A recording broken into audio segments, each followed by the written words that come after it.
मी आव्हान शाळेकडे हेच करेल की बाबा दिल्लीपासून गल्लीपर्यंत आमचं सरकार आहे।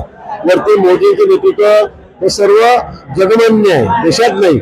आपण बिहारचं रिझल्ट बघितलंय, महाराष्ट्राचं रिझल्ट बघितलंय आणि म्हणून आपल्याला खरा विकास करायचा असेल, आज ज्या गतीने घोडदौड चाललेली आहे सरकारच्या कामांची, विकासाच्या कामाची, मोदींच्या नेतृत्वाखाली, देवेंद्रजीच्या नेतृत्वाखाली शहाद्याला सुद्धा अनेक कामं प्रलंबित आहे, ते आपल्याला मार्गी लावायचे, ते पूर्ण करायचे। त्यासाठी आपण भाजपच्या पाठीशी भक्कमपणे उभे राहा, तसेच आपली सगळी राहिलेली कामं अभी तात्काळ पूर्ण करें। सर, हाल ही में रविंद्र चौहान जो है प्रदेश अध्यक्ष, उन्होंने ये बयान दिया है कि युति 2 दिन टिकेगी, क्या कहना चाहेंगे सर? उनका कहने का मतलब ऐसा नहीं था, उन्होंने कहा 2 तारीख को थोड़ी शांति बनाए रखो, हम लोग बाद में तो सब एक ही है। उनका कहने का मतलब ये नहीं था कि 2 तारीख के बाद में हम युति तोड़ देंगे या छोड़ देंगे, लेकिन उनका कहना ये था कि 2 तारीख को कोई आपस में झगड़े मत करो, कोई किसी ज्यादा बहस मत करो।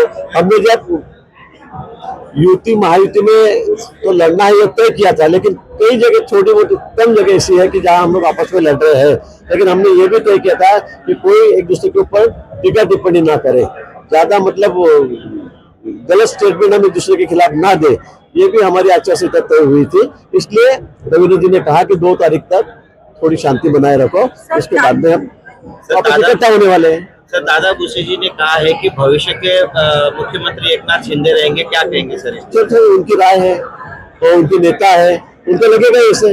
दादा के बारे में भी लोग कहते हैं कि भविष्य के मुख्यमंत्री दादा रहेंगे, अजीत दादा रहेंगे।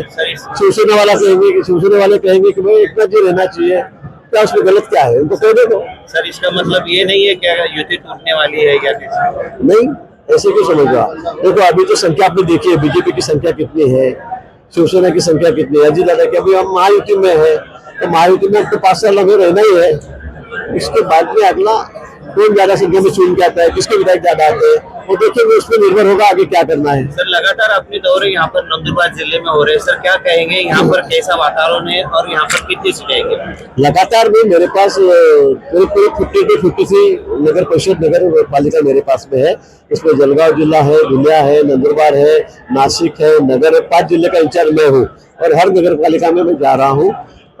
अभी समय भी है, थोड़ा 1 दिन बढ़ गया है, 1 तारीख के रात तक अपना चुनाव प्रचारण कर सकते हैं, इसलिए हमने कुछ जगह हम 2 बार जा रहे हैं। संपादन करेंगे क्या? दूसरे विधानसभा चुनाव में आपने देखा महाराष्ट्र में एक रिकॉर्ड किया था, वो 37 विधायक हमारे आउट ऑफ 149 वो चुन के आए थे।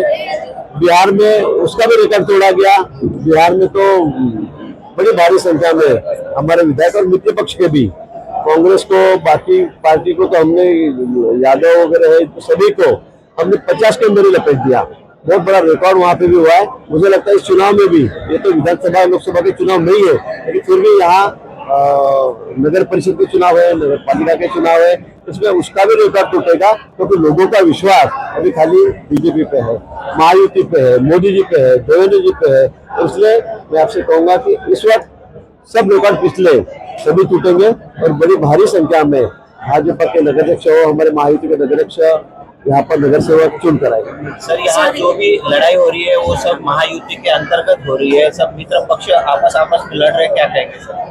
तो मैंने कहा है, हमारा प्रयास यही था कि महायुति में हम लोग लड़े, लेकिन जहाँ पे कुछ स्थिति ऐसी पैदा हुई कि जहाँ पे हम लोग आपस में भी लड़ रहे हैं, एक मैत्रीपूर्ण लड़त हम उसे कहेंगे, फ्रेंडली हमारी जो लड़त हो रही है, तो उसमें अलग अलग हम लोग लड़ रहे हैं, लेकिन बहुत कम जगह ऐसी है जहाँ पे हम लोग आपस में लड़ रहे हैं। बहुत जगह ऐसी है जहाँ पे हम लोग महायुति में ही लड़ रहे हैं, लेकिन जहाँ लड़ रहे हैं वहाँ पे हम आपस में लड़ेंगे। लेकिन उसमें भी मैं कहूँगा आपको सबसे ज्यादा संख्या बीजेपी की रहेगी नगर। तोंडाईचा आणि जामनेर या नगर परिषदा विरोध झालेल्या आहेत, पण शहादेला फोकस करताना दिसत आहे। तर आता तुम्ही तळोद्याला जाणार, नंदुरबार का वगळलं जात आहे? कुठेतरी गावित परिवारावर नाराजी आहे असं चर्चेला येत आहे। उद्या मी नंदुरबारला सुद्धा आहे असं समजण्याचं अजिबात कारण नाही। तिथे लोक उभे आहेत ना, तिथे आम्ही पूर्ण स्वतःच्या बळावर ताकदीवर उभे आहोत, त्यामुळे नंदुरबारला सोडलं वगैरे समजण्याचं कारण नाही। तिथे आमचे गावित साहेब बघतायत। मुख्यमंत्र्यांचा साधा दौरा झाला असताना त्यांनी नंदुरबारच्या उमेदवारांचं नाव वगळलं होतं, काय सांगाल? असं नाही, मला नाही वाटत असं की झालं असेल, नजर चुकीनं झालं असेल किंवा एका ठिकाणी सगळ्यांची नावं घ्याव्यासाठी कुठे ती प्रथा नाहीये, पण जेवढं महत्व शहाद्याला आहे तेवढंच महत्व नंदुरबारला सुद्धा आहे, तळोद्याला सुद्धा आहे, सगळ्याच ठिकाणी। सीएमच्या कार्यक्रमाला आपले गावित साहेब आणि हिना गावित उपस्थित नव्हते त्याच्याबद्दल मला वाटतं की सगळ्यांनी उपस्थित यायला पाहिजे, असं काही कंपल्शन नाहीये.